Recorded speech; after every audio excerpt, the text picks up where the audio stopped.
इकडे सुप्रिया सुळे आज बारामती तालुक्यातल्या दौऱ्यावरती आहेत।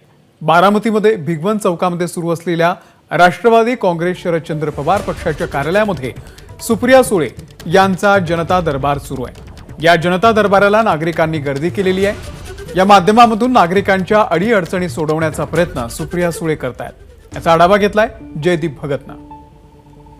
खासदार सुप्रिया सुळे बारामतीच्या दौऱ्यावरती आहेत आज आणि उद्या 2 दिवस त्या बारामतीच्या दौऱ्यावरती असणार आहेत। आणि याच दरम्यान खासदार सुप्रिया सुळे जे आहेत ते बारामतीतील पक्ष कार्यालयामध्ये जनता दरबार घेत आहेत। आपण बघू शकतो या ठिकाणी मोठ्या संख्येनं जे बारामतीतील नागरिक आहेत ते या ठिकाणी येत आहेत आणि त्या ठिकाणी सुप्रिया सुळेंना आपल्या अडीअडचणी समजावून सांगत आहेत। सुप्रिया सुळे देखील त्याच्यावरती तोडगा काढण्याचा प्रयत्न करीत आहेत। आपण बघू शकतो खासदार सुप्रिया सुळे यांच्या उपस्थितीमध्ये बारामतीतील पक्ष कार्यालयामध्ये त्यांचा जनता दरबार सुरू आहे। याआधी फक्त सुप्रिया अजित पवार हे जनता दरबार घेत होते आणि आजही देखील घेतात, परंतु पक्षफुटीनंतर सुप्रिया सुळे या जनता दरबार घेताना आपल्याला पाहायला मिळतात।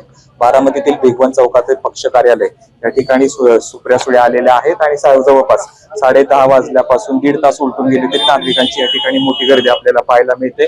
आज आणि उद्या सुप्रिया सुळे या बारामतीमध्ये असणार आहेत आणि बारामतीमध्ये लोकांच्या समस्या जाणून घेत आहेत। पक्षफुटीनंतर ज्या खासदार सुप्रिया सुळेंचे जनता दरबार अशा पद्धतीने व्हायला लागलेले आपल्याला पाहायला मिळते।